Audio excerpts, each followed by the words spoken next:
1절부터 5절까지 우리 교독하도록 합니다. 제가 먼저 1절을 읽겠습니다. 하나님이 야곱에게 이르시되 일어나 베델로 올라가서 거기 거주하며 내가 내 형 에서의 낯을 피하여 도망하던데 내게 나타났던 하나님께 거기서 제단을 쌓으라 하신지라. 야곱이 이에 자기 집안 사람과 자기와 함께한 모든 자에게 이르되 너희 중에 있는 이방 신상들을 버리고 자신을 정결하게 하고 너희들의 의복을 바꾸어 입으라. 우리가 일어나 베델로 올라가자. 내 환난 날에 내게 응답하시며 내가 가는 길에서 나와 함께 하신 하나님께 내가 거기서 제단을 쌓으려 하노라 하매 그들이 자기 손에 있는 모든 이방 신상들과 자기 귀에 있는 귀고리들을 야곱에게 주는지라. 야곱이 그것들을 세겜 근처 상수리 나무 아래에 묻고 함께 읽겠습니다.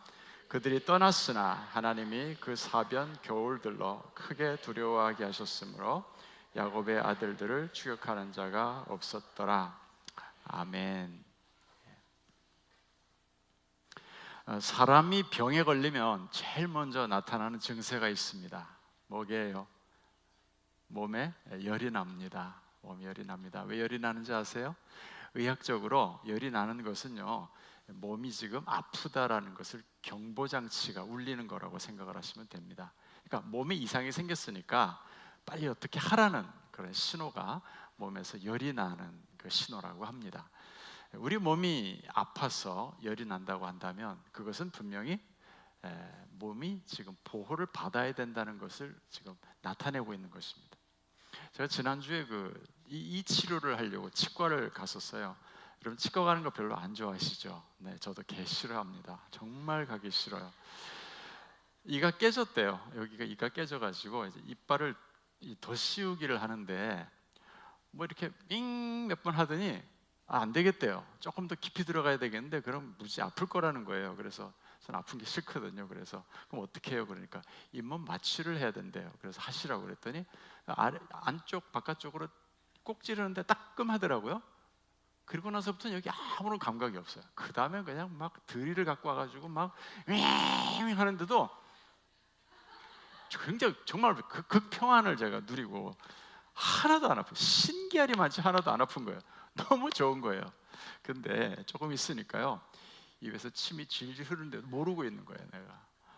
내가 잠시 아프지 않은 건 좋지만은 입에 아무런 감각이 없다고 하면요, 사람이 침을 질질 흘리고 얼마나 덜 떨어져 보입니까? 이거 똑같잖아요. 그래서 제가 깨달았어요. 내 몸에 아픔이 있다는 거, 또 우리 인생에 아픔이 있다는 것은 내 삶에 고난이 있다는 거, 이것은 하나님의 축복이구나.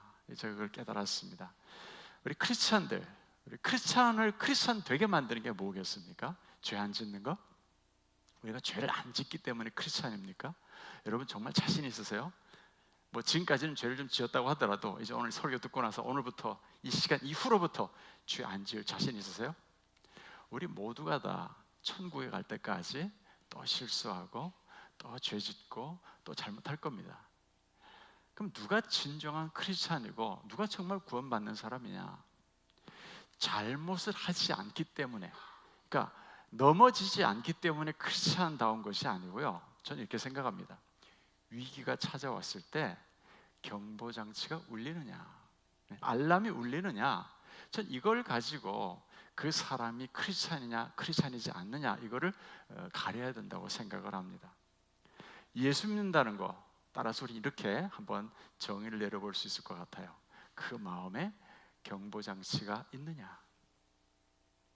내가 하나님을 알지 못할 때에는 내 마음대로 엉뚱한 길로 갔습니다. 또 내가 판단해가지고 잘못된 길로 들어서도 사실 어느 누구 하나 나한테 책망을 하거나 그걸로 가면 안 됩니다, 그 일 하지 마세요라고 말해준 사람이 없었어요. 그러나 예수를 믿고 나니까 내가 한 발자국만 딴 데로 가면 삐 하고 금방 경보장치가 울린다는 거예요. 여러분 이게 귀찮으세요?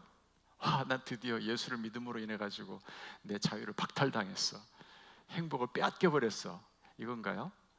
오히려 저는 우리의 삶에 시련이 있고 내 몸에 아픔이 느껴진다는 것은 예수를 믿고 나서 우리가 가지게 된 특권이고 축복이라고 생각합니다. 오늘 본문 말씀 잠깐 보십시다. 야곱 잘 아시죠? 지금 야곱이 절체 위기를 만났습니다. 배경을 잠깐 설명해 드릴까요? 기가 막힌 상황이 벌어진 거예요. 세김이라는 동네, 그때 당시로는 번화가였던 것 같습니다. 요즘이 광주대로 번화가를 구경하러 나갔는데 이 하나밖에 없는 딸 디나가 그만 그 세겜의 추장에게 성폭행을 당한 거예요. 적반하장으로 이 세겜 추장은 미안해하기는커녕 내가 디나를 사랑하니까 디나와 결혼하겠다는 거예요. 야곱의 그 아들들, 디나의 그 형제들이 얼마나 화가 났겠습니까? 분노에 사로잡혔습니다. 그래서 복수를 계획하게 됩니다. 세겜 사람들로 하여금 뻥을 친 거예요. 할례를 받아라.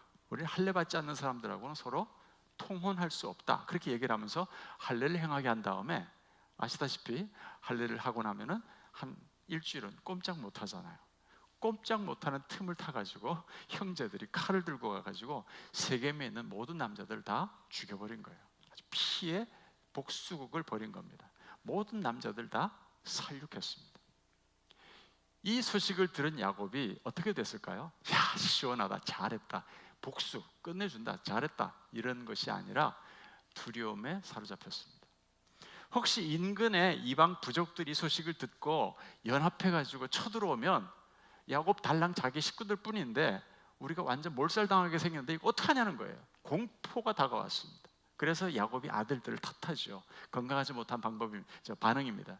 너희들 때문에 이방 족속들이 지금 몰려와가지고 우리를 다 죽이면 너 그때 너희들 어떡할 거냐, 괜한 짓 해가지고 말이지 그냥 위기에 처하게 만들었다고 막 아들들을 탓하죠. 그러니까 또 아들들이 또 가만히 있나요?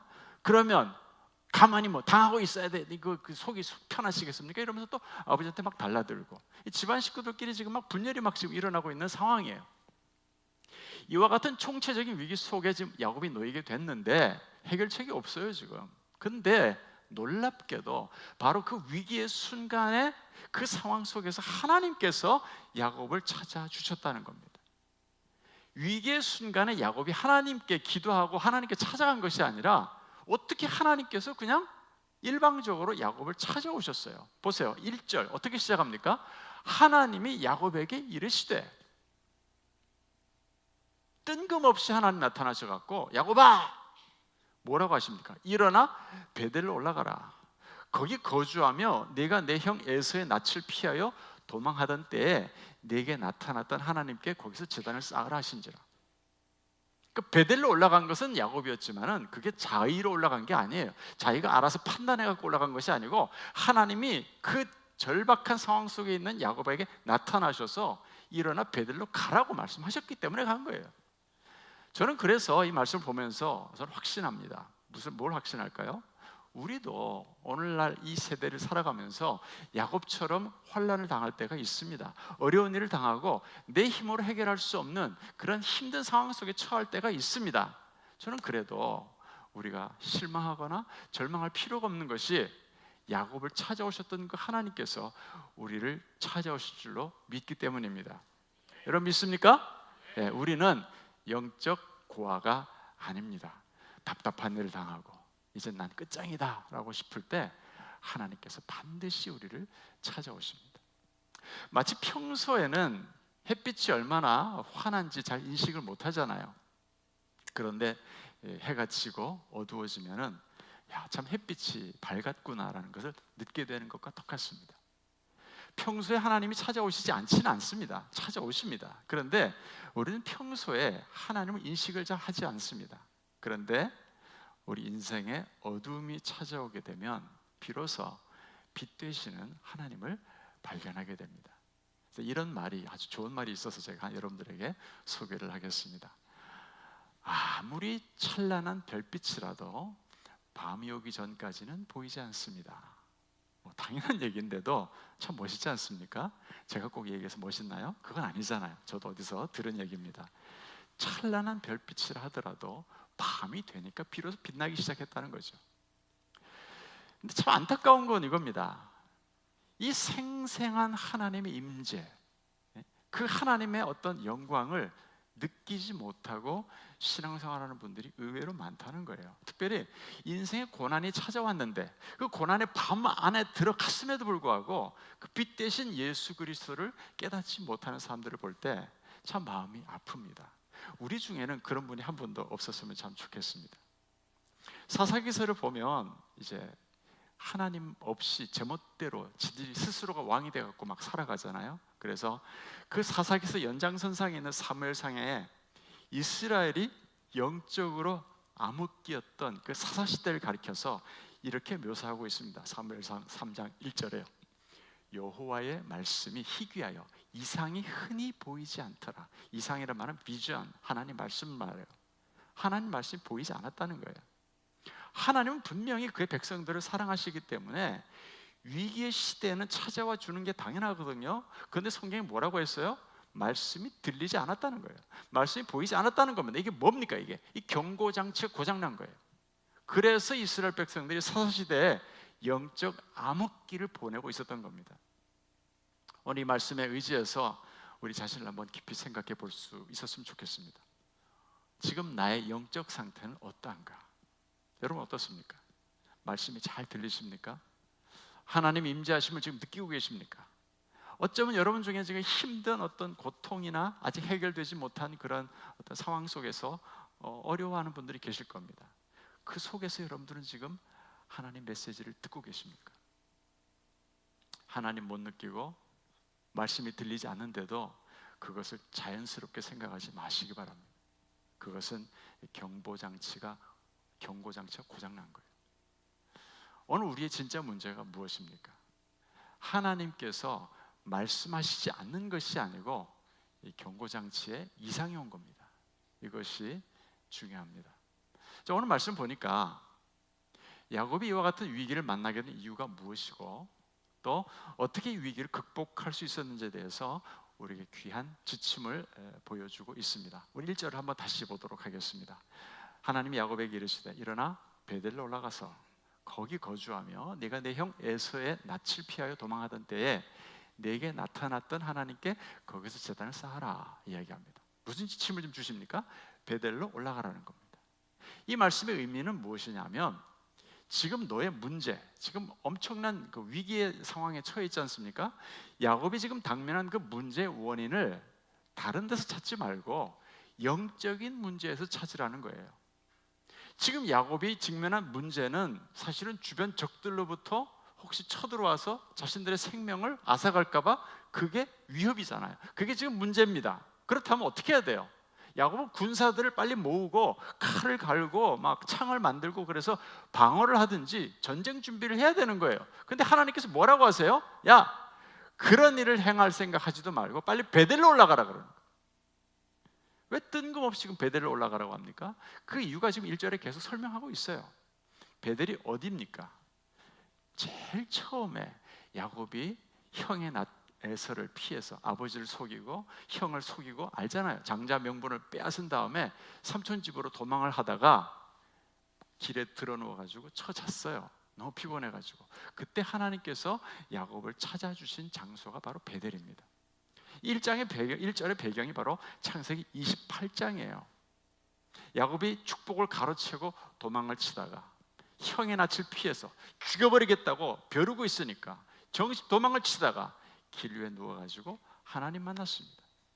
그때 하나님께서 야곱에게 뭐라고 하셨는 거 아니? 네가 어디를 가든지 내가 너와 함께 할 거라고. 내가 너한테 한 약속을 다 이룰 때까지 내가 너를 결코 떠나지 않을 거라고 약속해 주셨습니다. 그때 야곱은 어떻게 합니까? 너무 감사해가지고 야, 하나님 여기도 계셨네 이러면서 거기다가 베개하고 누웠던 돌을 세워놓고 기름을 붓고 하나님께 기도를 드렸어요. 약속을 합니다. 그리고 내가 고향으로 다시 돌아오게 해주면 이곳에 와서 내가 제단을 쌓겠다고. 그러면서 그곳을 벳엘, 하나님의 집이라고 아주 멋진 이름을 갖다 붙이죠. 하나님께 내가 고향으로 돌아오게 되면 반드시 여기 와서 다시 하나님께 제단을 쌓겠다고 약속했던 장소가 베델이었어요. 근데 지금 야곱이 어떤 상태에 있습니까? 약속을 다 잊어버린 거예요. 영적으로 굉장히 둔감한 상태에 놓여 있었습니다. 그는 지금 고향으로 돌아오는 길이었어요. 이 35장은 고향으로 돌아오는 길에 일어난 일들을 기록하고 있는 겁니다. 그런데 그럼 마땅히 그는 좌우를 살피지 말고 무조건 어디로 가야 돼요? 어디로? 다 같이 베델로 가야 돼요. 그런데 하나님께 약속했던 것을 야곱은 까마득하게 다 잊어버리고 세겜이라고 하는 뜬금없는 동네에서 거의 10년 이상을 머무릅니다. 세겜에 아예 집을 짓고 살았어요.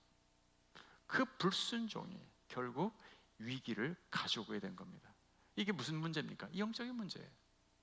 야곱의 가정의 문제는 지금 목숨이 잃어질까 봐, 적들이 쳐들어올까 봐 그것이 문제가 아니라 영적으로 하나님과의 관계에서의 문제가 생겼기 때문에 이 문제는 영적으로 풀어야 모든 게 풀린다는 거예요. 이것이 하나님의 처방이었습니다. 자, 여러분, 우리도 마찬가지입니다. 여러분의 자녀에게 혹은 사업의 문제에 또 인간관계에 있어서 지금 빨간 불이 켜졌습니까? 병든 것이 문제가 아닙니다. 영적인 것이 문제예요. 본질을 회복하면 나머지는 저절로 다 해결되게 되어 있습니다. 그럼 어떻게 본질을 회복합니까? 베델로 올라갑니다. 거기 가서 뭐 하라 그랬어요? 단을 쌓으라 그랬어요. 단을 쌓으라는 말은 예배하라는 겁니다. 다시금 하나님과의 관계를 회복하는 것이 이게 모든 문제를 해결하는 방법이라는 거예요. 베델로 올라가서 단을 쌓으라는 말을 오늘날 우리가 자주 즐겨 사용하는 단어로 표현해 봅시다. 이걸 부흥이라고 합니다. 뭐라고요? 부흥. 부흥이라는 말은 영어로 revival이라고 합니다. re라는 말은 다시라는 말이고 vival이라는 말은 살아난다 이런 뜻입니다. 부흥이라는 거는 아주 간단해요. 다시 살아나는 거예요. 이거 어떻게 하면 다시 살아납니까? 하나님께 다시 단을 쌓는 거예요. 하나님께 다시 예배하는 겁니다. 부흥은요, 뭐 어떤 구호를 막 외치고 뭐 대규모 체육관을 빌려갖고 막 집회를 열고 뭐 Rise of Korea 이러면서 뭐 1907년에 뭐 부흥 다시 한번 이런다고 해서 외적으로 외친다고 해서 이게 부흥이 일어나는 것이 아닙니다. 성경을 보면요, 부흥은 항상 나의 내면에서부터 시작이 됐어요. 부흥은 항상 회개에서부터 시작이 됐습니다. 이걸 우리가 꼭 기억을 해야 됩니다. 하나님 말씀을 깨달은 야곱은요, 즉시로 베델로 올라갈 준비를 합니다. 2절 보십시다. 야곱이 이에 자기 집안 사람과 자기와 함께한 모든 자에게 이르되 너희 중에 있는 이방 신상들을 다 버리고 자신을 정결하게 하고 너희들의 의복을 바꾸어 입으라. 이제 우리가 하나님과의 관계를 다시 회복하려면 예배가 회복돼야 됩니다. 예배가 회복되려면 우리 내면으로부터, 우리 안에서부터 진정한 회개가 일어나야 되는데, 그러기 위해서는 2절 말씀을 보니까 두 가지 우리가 먼저 해야 돼요. 두 가지. 첫 번째는 뭐냐면요, 이 C로 시작하는 to C를 제가 말씀을 드리겠습니다. 첫 번째는 버려야 합니다. cast off라고 하죠. 버리는 겁니다. 오늘 본문 2절 보니까 너희 중에 있는 이방 신상을 버리고 그랬습니다. 우리가 하나님의 자녀로 바로 서기 위해서는 우리가 지금 버릴 것들이 있어요. 그 버릴 것들을 버려야 합니다. 여기서 지금 하나님을 안 섬긴다는 게 아니에요. 지금 야곱이 하나님을 안 섬기고 있습니까? 그래서 영적으로 문제가 생겼나요? 아니에요. 그건 하나님의 선택받은 백성이에요. 섬기고 있지만 하나님도 섬기지만은 뭐예요? 필요할 때 내 마음에 하나님보다 더 의지하는 것, 내 마음에 하나님보다 더 사랑하는 것, 하나님보다 더 신뢰하는 내 마음에 우상이 있다는 거예요. 이걸 버리라는 겁니다. 어떤 사람이요, 그만 갑자기 심장마비가 와가지고 119가 왔습니다. 그래서 그냥 119에 실어가지고 병원으로 옮기면서 막 그 안에서 심폐소생술을 막 했어요. 심폐소생술을 했는데 그만 병원에 도착하니까 이분이 그만 세상을 떠났어요. 죽었습니다. 이거 실화입니다, 여러분. 그래서 참 모두가 다 슬퍼하고 있는데 이상한 걸 발견한 거예요. 이 죽은 사람이 왼손을 꼭 쥐고 이 손을 안 피고 있는 거예요. 그게 궁금하잖아요. 그래서 이 죽은 사람인데 이렇게 손을 꼭 쥐고 있는 게 뭘까 이러고 이렇게 봐서 손을 이렇게 살폈습니다. 사람 피는데 이 안에서 화투장이 2장이 나오는 거예요. 근데 이렇게 딱 보니까 광이 들었는데 삼광과 팔광이 든 거예요. 전문 용어를 이해를 못하죠. 신령하셔가지고 내가 지금 무슨 얘기하는지 그 감도 못 잡으시는 것 같아요. 미안합니다. 아무튼 이걸 있잖아요. 화투하시는 분들은요, 이렇게 두 장을 손에 쥐고요, 이렇게 뭐가 들어왔나 이렇게 딱 보는 걸 쫀다 그래요. 혹시 아시나요? 잘 모르시나요? 이게 이 사람이 딱 쪼는데 이게 뭐가 들어온 거예요? 38 광땡이 들어오는 거예요. 글쎄 그때 판돈이 얼마였는지 모르겠지만 어쨌든 그분은 이 38 광땡인 거를 딱 확인하는 순간 그만 놀래가지고 심장마비가 온 거예요. 이게 죽었어요. 제가 왜 이야기를 들은지 아세요? 우리가 하나님 외에 정말 우리의 심장이 멎을 정도로 집중하고 있는 건 혹시 있지 않는지. 우리가 정말 예수님 그럼 막 심장이 쫄깃쫄깃해집니까, 여러분?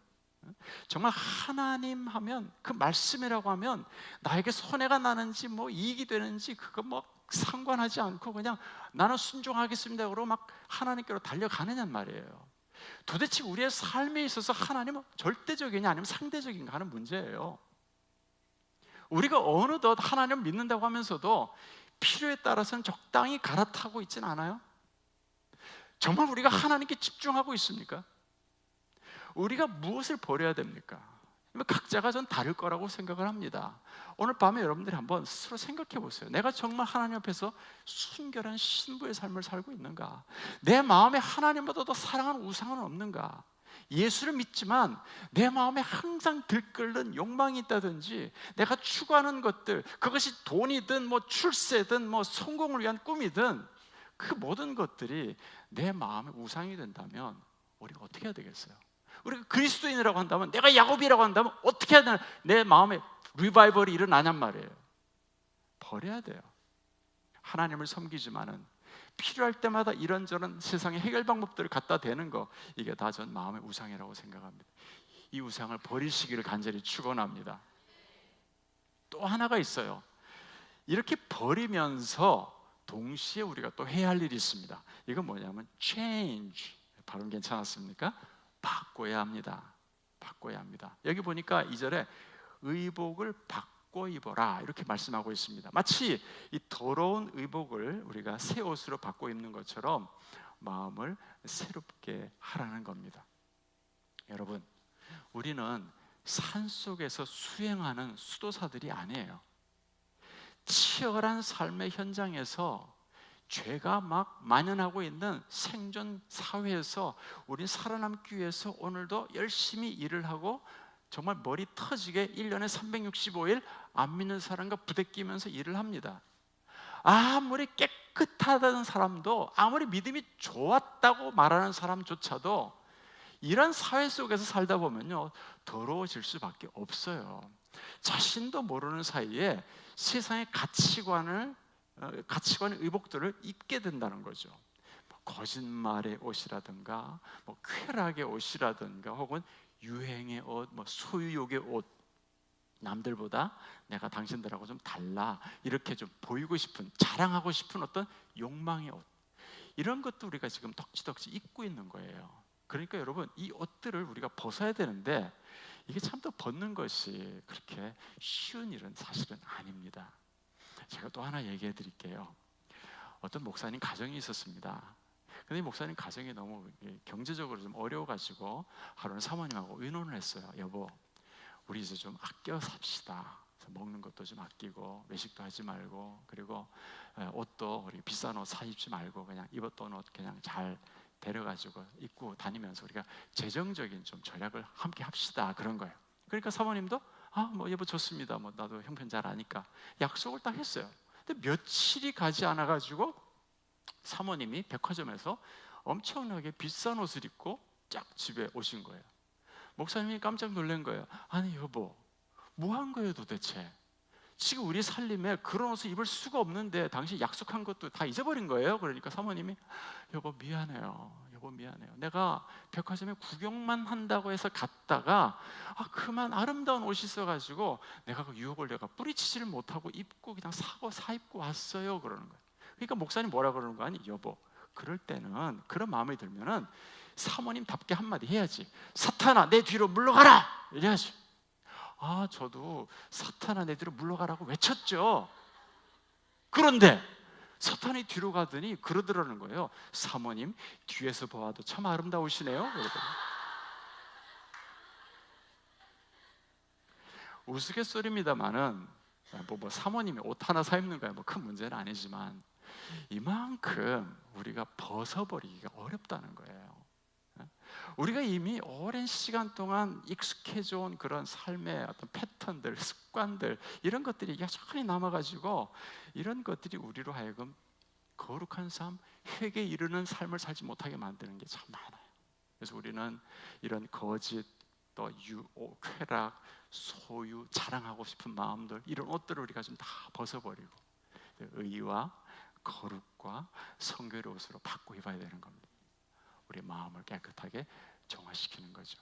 그래서 에베소 4장 22절부터 24절에서 이렇게 말씀합니다.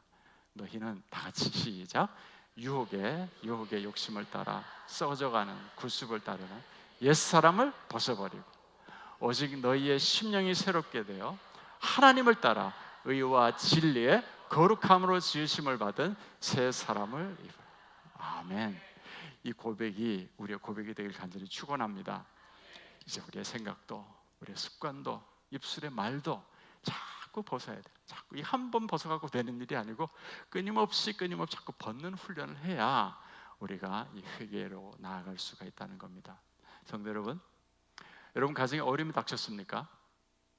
아무리 머리를 굴려도 해결책이 보이지 않나요? 마치 실타래가 얽힌 것처럼 해결의 실마리가 전혀 보이지 않습니까? 내 힘으로 어찌할 수 없는 어떤 고난이 찾아왔나요? 하나님이 우리를 사랑하시지 않는 것이 아니고 하나님이 사랑하시기 때문에 그런 고난을 주신 겁니다. 이 영적인 경보장치가 작동한 거죠. 그대로 있다가는 아주 망해버릴 수도 있기 때문에 하나님께서 미연에 개입하셔가지고 그 문제를 통해서, 고난을 통해서 우리로 하여금 영적인 문제부터 해결하도록 하신 겁니다. 여러분, 우리 베델로 올라가야 합니다.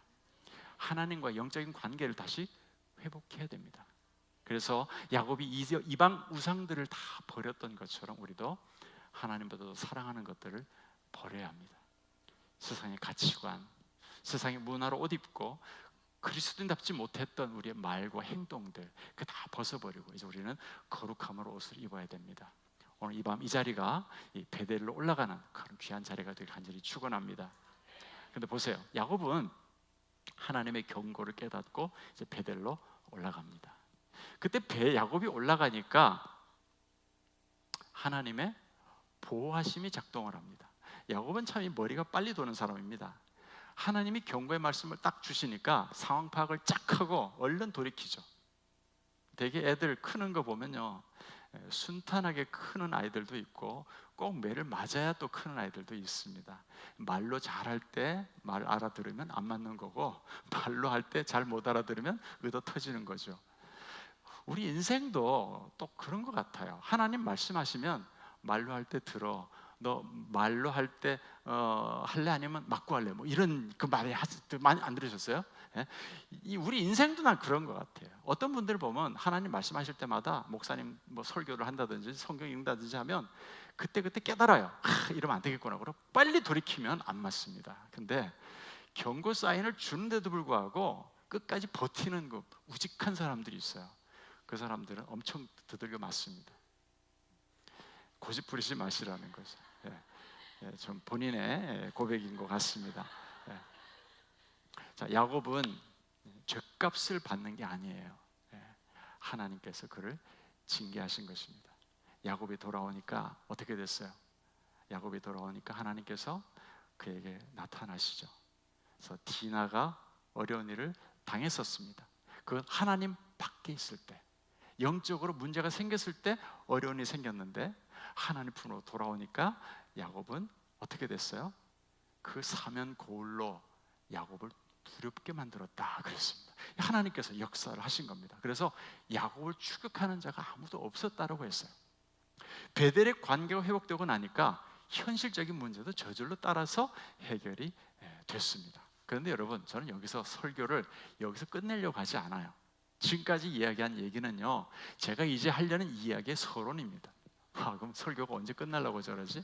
아니요, 제가 말하려고 하는 건 간단해요. 지금까지 말씀도 소중한 말씀들이죠. 아주 중요한 말씀들입니다. 그런데 이거 잘 기억하셔야 돼요. 오늘 이 베델 사건을 보면서 하나님 품을 떠나면 시련을 당하고 하나님 품으로 돌아오면은 복을 주시는구나, 회복시켜 주시는구나, 할렐루야, 이러고 돌아가셔도 여러분 오늘 잘 오신 거예요. 큰 거 건져 가시는 겁니다. 그런데 더 큰 게 하나 있다는 거예요. 궁금하시지 않습니까, 여러분? 야곱이 예배 자리로 돌아왔을 때 하나님께서 축복하십니다. 그런데 그 축복의 내용이 35장 9절부터 10절에 나와요. 한번 잠깐 보시겠습니까? 야곱이 밧단 아람에서 돌아오매 하나님이 다시 야곱에게 나타나서 이제 돌아온 겁니다. 그에게 복을 주시고 하나님이 그에게 이르시되 내 이름이 야곱이지만은 내 이름을 다시는 야곱이라 부르지 않겠고 이스라엘이 내 이름이 되리라 하시고 그가 그의 이름을 이스라엘이라 부르시고 그랬어요. 여러분, 어디서 많이 들어본 얘기 같지 않습니까? 이거 지금 처음 야곱한테 얘기하는 건가요? 네 이름은 이스라엘이다라고 했던 적이 있었잖아요. 우리 기억이 있는데 야곱은 뭐 잊어버렸나? 언제 그랬어요? 야복강가에서. 그래요, 맞아요. 어느 교회 출신인지 모르겠지만 똑똑하십니다. 그 목사님 복 받을지어다. 아무튼 야복강가에서 분명히 네 이름은 이제 야곱이 아니고 이스라엘이라고 그랬어요. 천사와 씨름을 한 다음에 하나님께로부터 축복의 새 이름을 얻었다고요. 그런데 어떻게 된 거예요? 야곱은 새 이름을 얻었음에도 불구하고 어떻게 됐어요? 세겜으로 내려갔단 말이에요. 다시 말하면 이름에 걸맞지 않는, 이름에 맞지 않는 삶을 살아버렸어요. 우리의 모습도 난 마찬가지라고 봐요. 우리가 하나님의 자녀라고 하는 놀라운 이름을 가졌잖아요. 그럼 우리가 그 이름에 맞게 살아가야 될 거 아니에요. 근데 우리가 그렇게 살아가지 못할 때가 얼마나 많습니까? 우리도 야곱처럼 세겜으로 자꾸 내려갈 때가 한두 번이 아니잖아요. 오늘 제가 본문에서 은혜 받는 말씀은 뭐냐 하면, 그런 야곱, 내가 이스라엘이라고 분명히 얘기해 줬는데 또 그냥 세겜으로 가? 이렇게 탓하지 아니하시고 세겜으로 내려간 그 야곱에게 또 찾아가셔서 다시 한번 뭐라고 얘기하세요? 네 이름은 이스라엘이다. 이스라엘이라는 이름에 대해서 이건 정체성을 말하는 거예요. 네가 어떤 존재인지를 내가 좀 알아야 돼. 너 지금 이렇게 하찮은 세금 같은 데 서가지고 그 세상 물에 그냥 휩쓸려가지고 살아갈 사람이 아니란 말이야. 너는 천지 만물을 만드신 하나님이 선택한 내 백성 야곱이라는 거예요. 이스라엘이라는 거예요. 정체성을 확립시켜 주세요. 그리고 또 하나 뭐라고 합니까? 그 다음에 35장 11절에 보니까 너는 하나님이 다스리시는 하나님의 사람이다. 너는 앞으로 큰 일을 할 사람인데 내 허리를 통해서 왕들이 나올 사람이라고 그렇게 말씀하고 계시는 거예요. 그러니까 그 회개하는 부흥의 그 내면의 부흥을 일으키는 그 야곱의 10년 가운데 하나님께서 두 가지의 복을 주신 거예요. 하나는 정체성을 회복시켜 주시고 또 하나는 네가 해야 할 일이 무엇인지 사명을 회복시켜 주시는 거예요. 전 여기서 깨달은 게 그거예요. 야곱을 볼 때 그 속에서 내 모습이 보이는 거예요. 가만 보니까 야곱도 우리랑 별반 다를 바가 없어요. 하나님을 만나가지고 씨름한 끝에 이스라엘이라고 이름을 얻었는데 또 세겜으로 내려간 모습 보니까, 그래서 또 환난 당해가지고 아이고 죽겠다 어떡하냐고 두려움에 그냥 쩔어가지고 그냥 막 덜덜덜 떨고 있는 모습 보니까 꼭 우리의 모습이더라는 거죠. 그렇게 엄청난 경험, 야복강가의 경험을 했잖아요. 그때도 형을 만난다는 그 두려움 때문에 죽음 앞에 직면한 것과 똑같았었어요. 근데 하나님이 나타나셨잖아요. 부른 거 아니에요. 하나님 나타나셔서 씨름을 걸어왔잖아요. 그 엄청난 경험을 했고 이름을 받았음에도 불구하고 또 끊임없이 신앙의 길로부터 벗어나는 야곱의 모습이요. 그런데 그 모습, 그 야곱을 또 벗어나는 그 야곱의 모습을 하나님이 버리지 않고 잊어버리지 않고 또 찾아오신다는 거예요. 우리가 그런 것 같아요. 좀 변화됐나 싶으면 또 제자리로 가 있고, 또 은혜 좀 받았나 싶으면 또 세상으로 홀딱 가 있고, 꼭 우리의 모습 보는 것 같아요. 그래서 제가 오늘 야곱의 모습 보면서 다시 나타나셔갖고 넌 이스라엘이다, 네 허리를 통해서 이제 왕들이 태어날 거다, 이런 얘기하면서 야, 제가 은혜 받은 게 이거예요. 야, 이렇게 볼품없는 믿음을 가진 야곱이었는데 하나님은 그를 버리지 않고 또 다시 회복시키는 거예요. 정말 하나님의 사랑 앞에서 제가 할 수 있는 고백은 딱 하나입니다. 하나님 정말 끈질기다. 하나님의 사랑은 우리가 상상하는 것 이상으로 끈질겨요. 야곱을 추적하고 또 추적해가지고 끝까지 추적해가지고 결국 야곱을 마침내 이스라엘로 만들어버리고 마는 하나님, 이 하나님의 열심, 어떤 때는 뼈아픈 징계를 통해서라도 하나님의 사람으로 만들고야 마는 이 하나님의 고집, 난 여기 은혜를 받았어요. 어때요 여러분? 아까 들은 말씀보다 훨씬 크죠? 믿음의 조상으로 만드시잖아요. 저는 여러분, 이 하나님을 아브라함의 하나님, 이삭의 하나님, 야곱의 하나님 얘기할 때마다 저는 정말 은혜 받습니다. 믿음의 조상이라 그러니까 믿음이 대단히 좋았던 것 같습니까 여러분? 전 요즘 사명이 하나 생겼어요. 히브리서 11장에 나오는 믿음의 조상들을 바라보면서 그들의 흑역사를 파내는 거예요.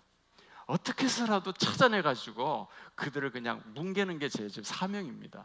왜 그러냐면 나도 살고 싶어서 그래요. 솔직히 여러분, 아브라함 한 단적인 예를 하나 들어봅시다.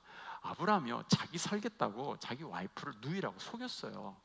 우리 자매들, 그런 남자 절대 만나지 마세요. 완전 팔아먹을 남자예요. 그런 절대 만나지도 마시고, 만났다고 해도 헤어지셔야 돼요. 뭘 믿고 살아요? 어떻게 살아요? 나를 완전히 자기 목숨 위해서 팔작정인데, 그런 사람이 무슨 아브라함이에요? 아브라함한테 하나님이 약속하셨잖아요. 내가 너한테 아들 주겠다고. 그럼 기다려야지. 물론 20년이라는 시간이 걸리긴 했어요. 근데 그 사이에 별의별 짓 다 하잖아요. 하갈이라는 여자를 데려다가 이스마엘을 낳아놓고 내 아들이라고 이러고 말이죠. 그것도 안 되니까 또 엘리에셀이라는 종을 갖다가 입양해가지고 또 이걸 내 아들 아닙니까 또 이러고. 20년 동안 믿음 없는 행동 진짜 많이 했어요. 이삭은 어떻습니까 여러분? 이삭은 별로 흠이 없어 보입니까? 아니요, 내가 볼 땐 가장 셋 중에 흠이 많은 사람이에요. 이삭이 나이 많아 늙어 죽을 때가 됐어요. 그러더니 하는 소리가 에서를 불러요. 에서를 부르더니 야, 내가 너한테 축복을 해줄 테니까 빨리 가서 맛있는 거 만들어 가지고 와. 이게 왜 웃기는가 하면요, 원래 하나님께서 이삭에게 나타나셔갖고요, 큰 자가 작은 자를 섬길 거라고 말씀하셨어요. 잉태했을 때부터. 그러면 누가 지금 사실 맞이 되는 거예요? 야곱이거든요. 근데 이삭은 그걸 깡그리 무시하잖아요. 그리고 설사 아무리 에서가 좋다고 해도 자기 품에서 나온 자식이 에서와 야곱인데, 애들 많지도 않은데 그 둘 놓고 골고루 축복을 좀 나눠주면 그거 안 돼요? 돈 드는 것도 아니고 입만 살짝 좀 털면 되는데. 그런데 그거를 못하고 말이죠, 큰아들만 갖다 데려다 놓고 야, 맛있는 거 사, 만들어 와, 그럼 내가 너한테 복을 줄게. 그러니까 또 누가? 리브가가 그걸 엿듣고 있어요. 여기서 히브리에 엿들었다는 말은요, 습관적으로 엿들었다는 걸 의미해요. 그러니까 이게 한두 번 엿들은 게 아니에요. 이게 뭐예요?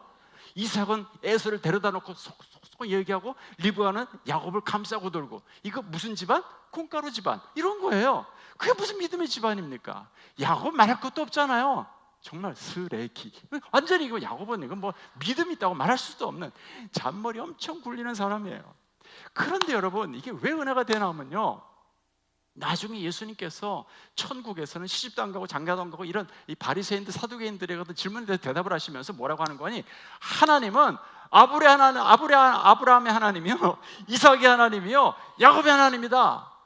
그러면서 하나님은 산 자의 하나님이고 죽은 자의 하나님이 아니다라고 얘기를 해요. 내가 무슨 은혜를 받았나 하면, 야, 하나님이라는 이름이 얼마나 거룩합니까? 입에 우리가 올리기도 힘들 정도로 거룩한 이름인데, 그 하나님의 거룩한 이름 앞에다가 그 허접한 인간들의 이름, 아브라함, 이삭, 야곱의 이름 붙이는 걸 전혀 망설이지 않으신다는 거예요. 이게 뭡니까 여러분? 하나님께서 우리의 모습 모르시는 거 아니에요. 무슨 믿음 어디 있어요 우리가? 그래서 저는 이삭과 야곱, 아브라함 바라볼 때마다 저는 소망이 생겨요. 야, 나도 잘하면 믿음의 조상 될 수 있겠다. 이 사람들 됐는데 뭐 우리 못 될 거 뭐 없잖아요. 안 그래요? 우리도 믿음의 조상이 된다고요. 뭘 믿어야 돼요? 하나님의 열심을 믿는 거예요. 우리가 스스로 노력을 하고 막 믿음을 가져야지 이래갖고 막 결단을 막 수십 번 수백 번 해가지고 아브라함이 되는 게 아니고, 내가 고난 가운데 처했을 때 하나님의 경고의 말씀을 들으면 즉시로 돌이키는 거예요. 내 심령으로부터 회개를 하고 내 심령에 다시 한번 리바이벌이 일어나고, 그래서 모든 걸 끊어버리고 돌이키고 벗어버리고 하나님께로 돌아가면, 하나님은 거기에 대해서 이 머리 돌대가리 뭐 이러면서 뭐라고 탓하시는 것이 아니라 또 똑같은 말씀 하시는 거예요. 너는 이스라엘이다. 너는 내가 택한 내 백성이고 내 자녀다. 네가 앞으로 해야 할 일은 이런 것들이다. 네 허리에서 왕이 나올 거다. 너 그렇게 허접하게 놀지 마라. 너는 내 사람이다. 또 말씀해 주시는 거예요. 마침내는 이렇게 허접한 우리의 모습이지만 하나님께서 또 믿음의 사람으로 변화시키고야만은 그 하나님의 사랑, 그 하나님의 손길, 그 하나님의 열심을 저는 보고 있습니다. 여러분, 우리 현실의 모습을 보면 끊임없이 세겜으로 내려가요. 그리스도인이라는 이름, 얼마나 영광스러운 이름이고 거룩한 이름입니까? 근데 그 이름이고 뭐고 다 잊어버렸어. 또 세상의 좋은 것들을 부러워하면서 세겜으로 눈을 돌리고 있는 우리들 아닙니까? 그렇지만 하나님께서 그런 우리를 또 찾아오시고 회개케 하시고, 네가 있어야 할 곳은 세겜이 아니라 베델이야, 베델이야 말씀하시는 하나님, 여기 깊은 진리가 있는 거예요.